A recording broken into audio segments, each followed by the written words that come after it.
Was he a visiting person? Yeah, yeah. We're still in the book of Ecclesiastes, whether you like it or not. We're going to be there. And it's in the Old Testament. It's right after Proverbs, Psalm, Proverbs, Ecclesiastes. And I wanted to finish this week, but I'm not going to be able to. So I'll finish next week. Maybe. Maybe. But, and I'll summarize the first 6 chapters here. We're talking about Solomon. Solomon, who was the smartest man in the world. He was the richest man in the world. And he had the most wives of the man in the world. But he started off very good. Very good. Because his father was David the king. And he inherited the kingdom from his father. But there were other brothers that wanted the kingdom, and he had one of them killed. But the thing is that he started off well because he built the temple. Remember, Solomon's temple is one of the wonders of the world? He built that temple, or had it built. David had all the materials and everything ready for him, most of them anyway, but he built that. And when he built it, that he had a dream about God, and God asked him what he wanted, and in the dream he told God that he needed wisdom to lead all of his people. And so then God said, well, I will give you wisdom, and not only because you asked for wisdom, I will also give you riches and other things. So then he woke up and realized it was a dream. But after he built the temple, he really wanted to worship God. God is the Father. And so the time that he had the dedication for it, he had this platform that was built, and he was up on the platform. Now remember, there's all these Hebrew people out there, millions of them out there, and he prayed to God, and he said, if the people will look to this building, when you scatter them all over the world because of their disobedience, and they look to this building, no matter what nation they're in, will you hear their prayer and restore their faith and bring back? And so when he got through praying to God, it says that the glory of the Lord came down and filled that temple. And the glory was so powerful that the priests couldn't get inside to do their duties. But they had places all around, and he made sacrifices to the Lord of over 20,000 oxen and thousands of sheep, so this was going on. And so if you could just imagine all of these sacrifices going on and the glory of God in that temple, and how he started off well. And then he wrote the Song of Solomon, which is a love story. Then he wrote, some of the Psalms, not all of them, but some of them. But he also wrote Proverbs, which is very interesting, about wisdom and about trusting in God with all of your heart and not leaning to your own understanding. Now he's getting older in life. Okay? Now he's older in life. He's married all these women. He built this tabernacle. He built his palace. It took 7 years to build the temple, but it took 13 years to build his house. And he built other cities all around. So he had power. Now, here he's in his old age, and he's slowly drifting away from the God of David, his father, because David, it was said, was a man after God's own heart, and so when David would always go into the temple area and he would pray and he would confess his sin, he would confess his faults.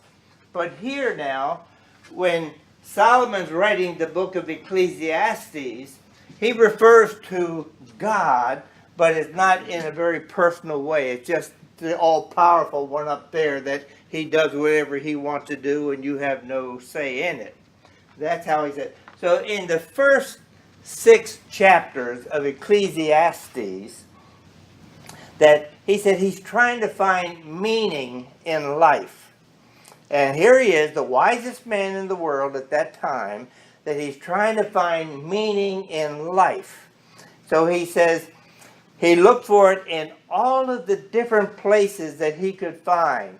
He looked for it in riches, but riches didn't really satisfy. He looked for it in party going, but the parties didn't have a lasting effect on him, you know. You're happy at the time you're doing it, but after it's gone, it's gone. He's trying to find real joy, real satisfaction in life. But you have to realize that he is now in a backslidden state. Anne said that she does not like that word backslidden. And I said, well, the only way you can go backslidden is that you went forward a little bit first, then you can slip back. Well, we'll just say that he drifted away. He didn't backslide. He drifted away from the Lord. And now he's gotten to the place where he was experiencing all of the things that we now call hedonistic. Now, a hedonistic person is one who's looking for pleasure, looking for happiness. I don't want to hear any sad stories. I don't want to have any pain in my life. I'm just going to live, love, drink, happy, be merry, and enjoy life, you know. And that's the way that Solomon was for the first 6 chapters. It says, live, what? I had it written down here. What was it? Eat, drink, and be merry, for tomorrow we die. I should have known that one. But, you know, he was somehow obsessed with death, you know, that he said, it happened to everybody. It happens to the animals. It happens to you. And then he says, man is like a beast, you know, that, so you're going to die. But he gives you the impression he doesn't know what's going to happen hereafter. After you die, he'll say, well, the dead don't know anything, but the dead do know something. Because even Jesus in the parable, when he talked about the rich man and Lazarus, they were in Abraham's bosom. They had died, you know, and so they had communication. So they still knew something, and they were there until Jesus came and took them out of Abraham's bosom and took them to glory. Well, see, Solomon didn't know that at the time because he thought, once you're dead, your soul's going back to God, but you don't know what's going to happen after that. So he was saying all through here, eat, drink, be merry, whatever you're doing, have fun doing it, but live a good, righteous life if you can. So, but he was indulging in all these different pleasures. Now we're getting into chapters 7 through 12, and instead of being a hedonistic, now he's getting to be moralistic, you know. Well, you know, you should live a good life. You should help other people if you can, but still, he says, that's futile. He said, but the thing is, a person who is a good person is better than a bad person. And maybe God will recognize that. And he doesn't know anything about the future, where if he would have studied Moses, the books of Moses, like he was supposed to as a king, to make copies of those laws and to meditate in them day and night, then he would have known that there's going to be a Messiah, there's going to be a Savior.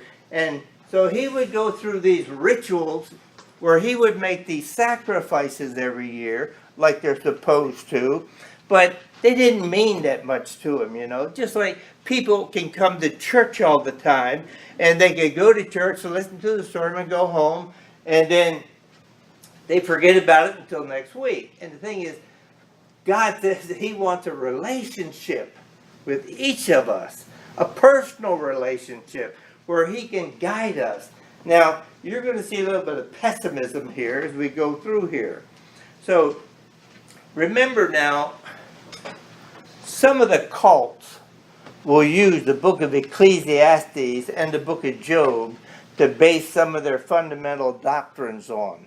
Now, you can't build fundamental doctrine on some of the things that Solomon says in here and also that Job says in here, because God inspired the writing, but it doesn't mean that everything is in here is true.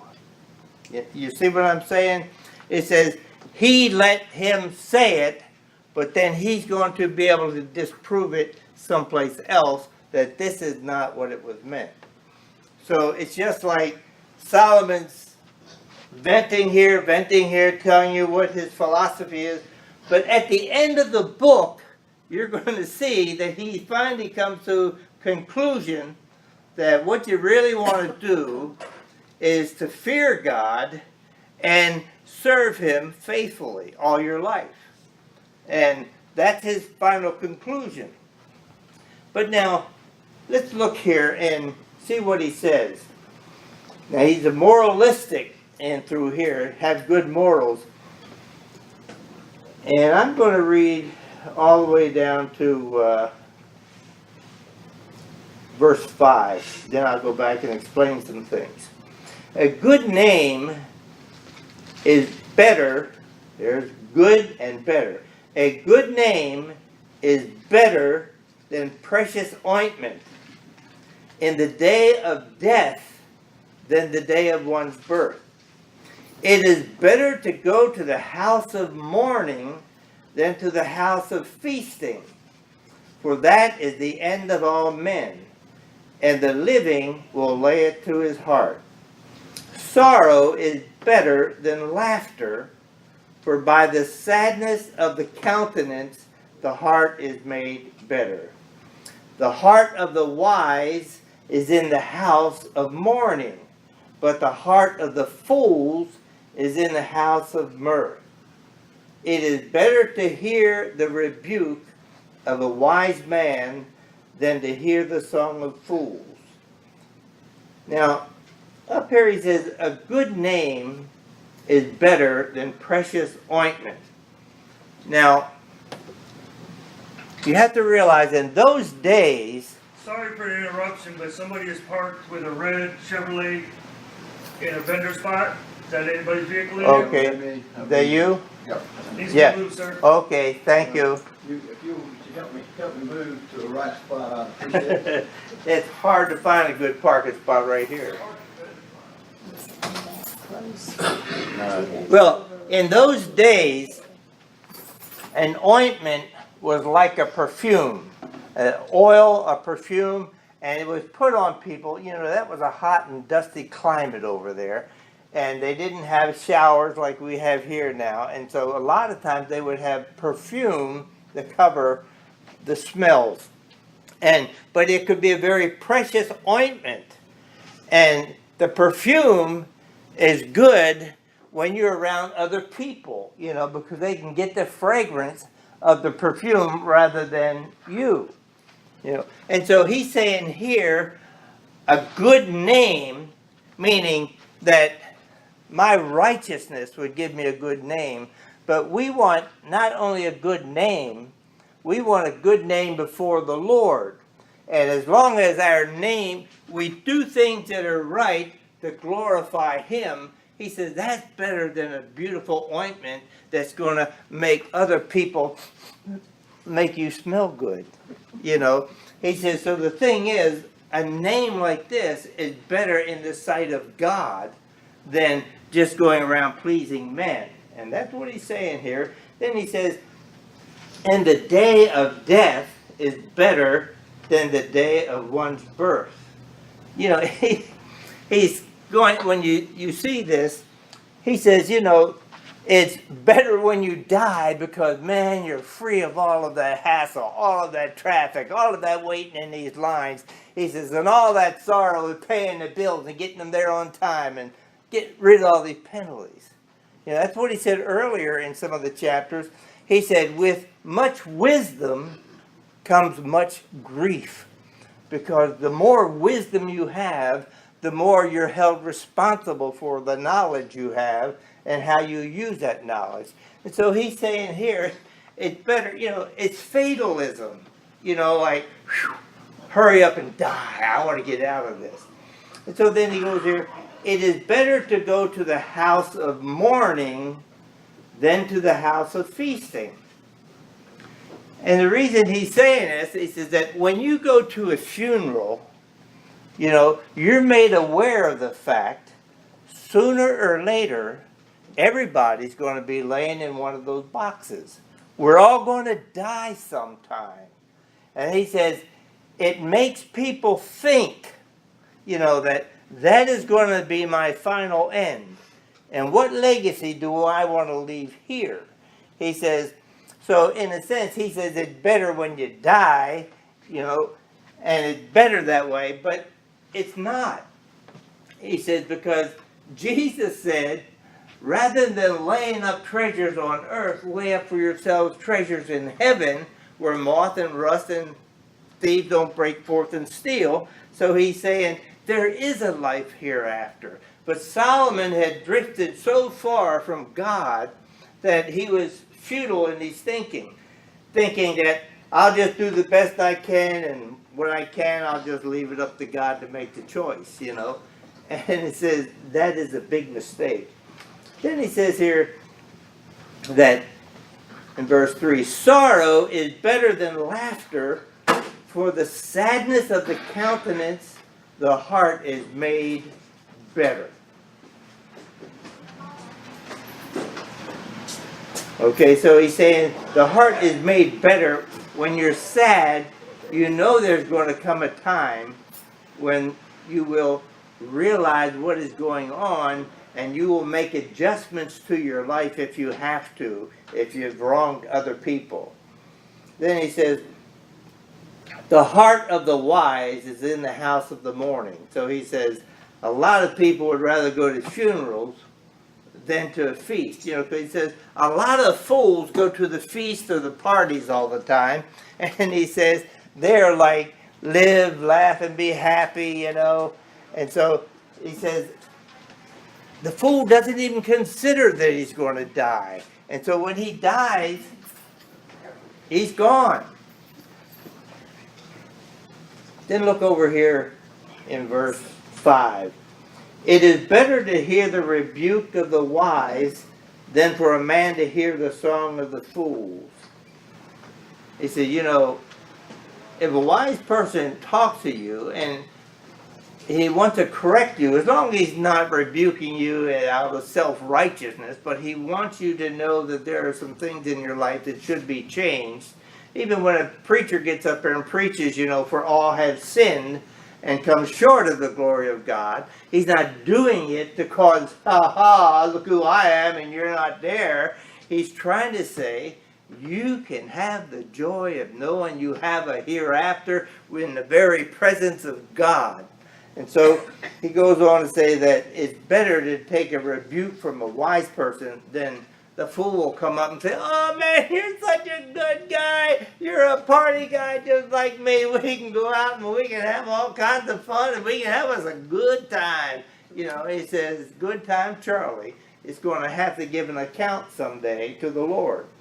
Then look down here in verse 8. He said, better is the end of a thing than the beginning thereof, and the patient in spirit is better than the proud in spirit. A lot of times people don't have patience. Sometimes, now we just went through a couple of graduations and things, and if you have a child who's up there who's going to graduate, and their last name is Abraham, and then you see them walk across the stage, and man, you love it, you're clapping, you cheer and everything, but then you can't leave the auditorium till the last one goes, and his name is Zimmerman. There's 1,000 people there. That's what he's saying. He says, you can say, oh, patient, I saw mine. You say, well, these other people want theirs too, so give them the break. And one time I went to a graduation, and they started with the last name of the alphabet before the first, so the last were first. And people, oh, what are you doing, So anyway, he says the last, It's be patient is what he's trying to say. All of us need patience. And then you go down here in verse 12. Verse 12 he says, for wisdom is a defense, and money is a defense. But the excellency of knowledge is wisdom giveth life to them that have it. He says, if you're wise, you will know how to manipulate situations where you can get out of trouble easier than a fool. You know, for instance, if you get into some sort of an argument or a discussion with somebody, you know, and this guy says, you did this wrong and you shouldn't have done it. He says, well, I admit I made some mistakes in my life, you know, and you back off, take it calmly. But if you say, you think I'm wrong, you're wrong, you know, up in your face, buddy. Oh, you know. So the thing is, what he's saying here is that if you use your brain, you ever go down the road and be cut off by somebody and then, you know, and one time, I might not get finished this today. One time we were going down Lake Murray Boulevard toward our house, and I wanted to turn, make a left-hand turn, and this guy was coming this way, and he was going to make a right-hand turn, but he turned and he stopped right there in the intersection, and I'm turning, and he just stops. And I went, come on, man, traffic's going to be coming, you know. And so I made like I was going to go around him, and when I made like I was going to go around him, he zoomed up, you know. And man, all of a sudden he gave me a couple of salutes and a couple of signs outside the window that I thought, what is this? You know. So then he pulled off, and I got around, then he got in behind me. And we were going to go to Cracker Barrel. And we were just making that left-hand turn, and he was not going to let me, you know, because we were going to make that turn. And he's pulling out here like, go ahead, you know. Finally, I did, and he went on. But it's like, Ann said, he could have had a gun, and he could have shot you. But I didn't do anything wrong. I was trying to, but then he didn't want me to. And so you have to take those situations and say, you know, be wise about it. And he said, wisdom is a defense. And then go over here to verse 17. Oh, no, look at verse 15. I'm sorry. He says, all things have I seen in the days of my vanity. It means my short breath period of life. There is a just man that perisheth in his righteousness, and there is a wicked man that prolongeth his life in his wickedness. You know, he said, I've seen some righteous people die young, but I've also seen some wicked people who live a long, healthy life. And you say, how could that be? And he says, that is vanity. So he said, it's not fair. So he said, but then later on he's going to say, but God knows all things, and he will treat the righteous better than he's going to treat the wicked. Now he says, look here in 16. Be not righteous over much, neither make thyself over wise. Why shouldst thou destroy thyself? He says, look, don't desire to be in a leadership position, because you're going to have to make some decisions that some people are not going to like. And he said, so why should you destroy yourself and cause all this grief? You know, then in verse 17 he says, be not over much wicked. You can be a little wicked, but not much. You know, neither be thou foolish. Why shouldst thou die before thy time? Well, he was just saying back over here, a wicked man can prolong his life. Then it says in verse 18, it is good that thou shouldst take hold of this knowledge he just gave you. Yea, also from this withdraw not thy hand, For he that feareth God shall come forth of them all. Now he's just talking about the big guy in the sky. He's not talking about God who loves me, God who is willing to die for me, God who is willing to lead me in this life. He's just saying, that guy up there you got to answer to. Then in verse 20 he says, for there is not, this is one thing he says that's true. There is not a just man upon earth that doeth good and sinneth not. And then he says, also take no heed unto all words that are spoken, lest thou hear thy servant curse thee. For sometimes also your own heart knoweth that you have likewise cursed other people. And he's saying, look, don't try to get revenge. You know, don't be an eavesdropper, because you're liable to hear some things you don't want to hear.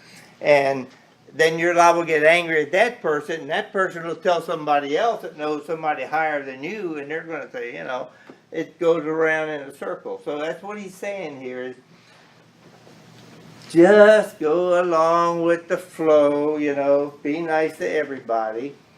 Then down here in verse 23 he says, all this have I proved by wisdom. I said, I will be wise, but he said, it was far from me. What he's saying, he says, even though I'm the wisest man in the world, there's some things that I don't know.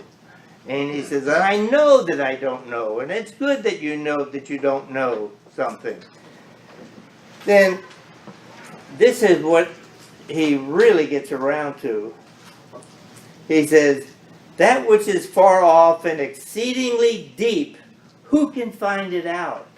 He said, I applied my heart to know and to seek and to search wisdom and the reason of things, and to know the wickedness of folly, even of foolishness and madness, that I might find more bitter than death the woman whose heart is snares and nets, and her hands as bands. Whoso pleaseth God shall escape from her, but the sinner shall not. He shall be taken by her.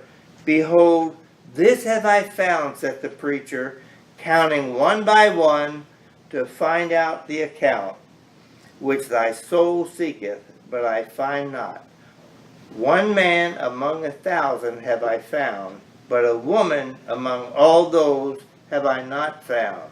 And then he says this, lo, this only have I found, that God hath made man upright, and they have sought out many inventions. What he's saying in that whole section there is, he says, you know, that I wanted to understand some of the things in my life. Here, if I wanted to know wisdom, I only found one man in 1,000 that I could really even confide in who would understand some of the struggles I'm going through, you know, is because, you know, the boss man, if you're a president of a company, you don't always go down and ask your employees, how can I make this company better, you know, and how can I do this, how can I, you know, you talk about the executives up here, you know. And he said, I only found one person that I could really confide in. He said, but then, he said, when I looked to the women, remember now, he had 700 wives, 300 concubines. He said, I haven't found any of them. Is because he married these women from different countries, and each country had their own idol. They had their own gods. And that's what he's saying here at this verse. He says, lo, this only have I found, that God had made man upright. He's made upright so he can look up and praise God. He said, but he has sought out many inventions. That means that he has invented for himself cows and creeping things and idols that can't move. They have ears, they got arms and legs and eyes and mouth, but they can't speak. He says, man has lowered himself to such a degree that he's like the beast. He said that's all he is the brute beast. Then in chapter 8, look over in verse 6. He says, because to every purpose there is a time and a judgment.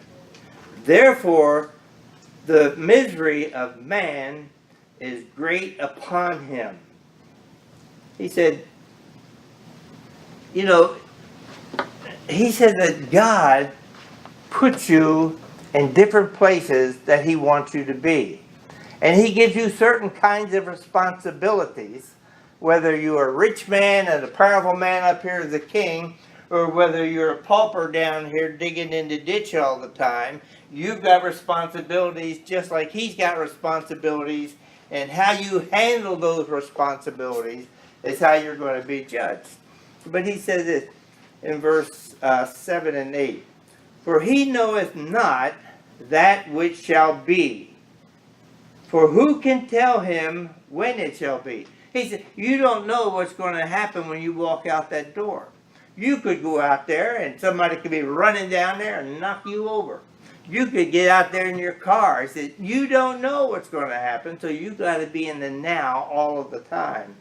Then he says here, there is no man, in verse 8, there is no man that hath power over the Spirit to retain the Spirit, neither hath he power in the day of death.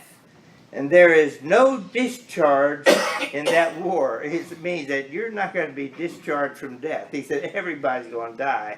He says, neither shall wickedness deliver those that are given to it. But he says, nobody has power over the Spirit. But they do.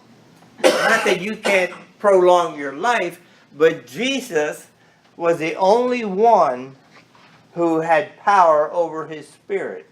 And he said, when he was on the cross, he said, nobody takes my life from me. I lay it down. And when he's up there, he said, Father, into your hands I commend my spirit. So Jesus on the cross let his spirit go. And then he says that to whosoever will, that he gives them eternal life. So in a sense, we do have that ability now because of the death of Christ on the cross, that we can have our spirit, because our spirit will go with him and live on for eternity. And that's what he's saying here, that man doesn't have it, And he's saying, we're going to die, and so there's nothing you could do about it. But Paul, remember Paul, he said, he says, here I am in this body, and I'm fighting this struggle. He says, I have a desire to leave and to be with Christ, which is far better for me. He said, but for me, it's necessary for me to stay here with you so I can instruct you and encourage you to go on with your faith, And he says he wanted to depart and be with Christ, but he restrained to stay here. And so Paul said, I could have gone off any time, but God didn't want me to. Then he goes through here and he says, verse 9, all this have I seen and applied my heart unto every work that is under the sun. There is a time wherein one man ruleth over another to his own hurt. That if you're a wicked ruler, ruling hard, roughshod over somebody, if something happens to you and you expect them to come to your assistance, it says, think on. And he talked about that poor Samaritan who fell upon hard times, and how the priest went by and the rabbis went by and nobody helped him, but the Samaritan, come by and helped him and put him up. So he said, be careful how you treat other people. And then here, and I'll stop with this. He said, and I saw the wicked buried, who had come and gone from the place of the holy, and they were forgotten in the city where they had so done. This is also vanity, because sentence against an evil work is not executed swiftly. Therefore the heart of the sons of men is fully set in them to do evil. And I'll stop with that. What he's saying is that I have seen people who have gone on who are wicked people, but they go to church. He said, they've gone to the temple, they made the sacrifices, and he says, there you go, God, I did what you wanted me to, and I'm out of here. And he says, that's not what he wants. He wants your heart. And that's what he kept saying to all of those Hebrew people in the Old Testament. He says, your sins have separated you from me. He says, I don't want your tithes and your offerings. He says, I want your heart.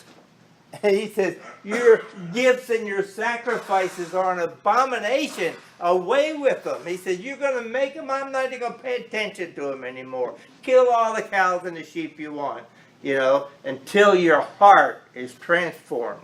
And that's what he said to the religious rulers, Jesus did.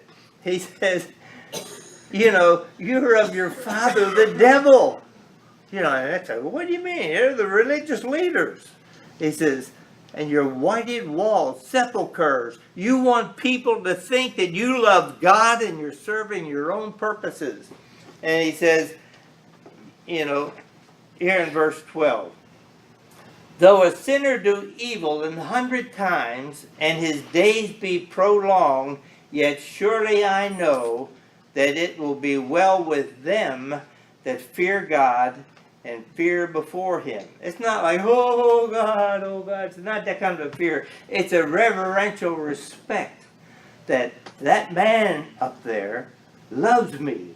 Jesus was willing to die for me. And if he's willing to die for me, why shouldn't I live for him? And then he comes to this conclusion. Remember, he's still a moralist. In verse 15, then I commendeth mirth, because a man hath no better thing under the sun than to eat and to drink and to be merry. For that shall abide with him of his labor all the days of his life. He's saying, the only thing you're going to find happiness in is doing something. When you stop doing it, you're not going to enjoy it anymore. But there was one I wanted to jump over to chapter 9. And I want you to see this. Chapter 9 and verse 7, and this is my last one. You think. He says in verse 7, go thy way, eat thy bread with joy, and drink thy wine with a merry heart, for God now accepteth thy works. And it says, here he is, says, do good works, love everybody, have fun, have parties. He said, but it's not by works of righteousness which we have done. He just said back in the other chapter, he said, there's not a just man who does good. And it says, not by works of righteousness which we have done, but according to his mercy he saved us by his grace. He said, for by grace are you saved through faith. You can't work your way to heaven. He says, God just wanted them to go through the sacrifices with a pure and a clean heart and worship him until the Savior came, and that was going to be the Messiah to set up the kingdom. But when he came, they rejected him. But he's coming back again, and he's given them another chance. And it says that, Paul says, eventually all Israel will be saved. But that will be during the tribulation period. The end of the tribulation is when he has 12,000 or 12 tribes? 144,000. 12,000 from each tribe is going to be preaching. Can you imagine 144,000 Billy Grahams out there preaching the gospel? And not only that, they're going to have the two witnesses that are standing by the golden altar in the book of Revelation. And Dr. David Jeremiah says he thinks it's going to be Moses and Elijah. Elijah never did die. He was taken up in a whirlwind. But Moses, it says that God buried him, but we don't know. The only other person that didn't die was Enoch. So some say it's going to be Elijah and Moses. And I think it might be Elijah and Enoch. So anyway, whoever it is, we won't be here when it happens. We'll be up there watching them go down. So let's stand and we'll pray and rejoice in the Lord always. Before you pray,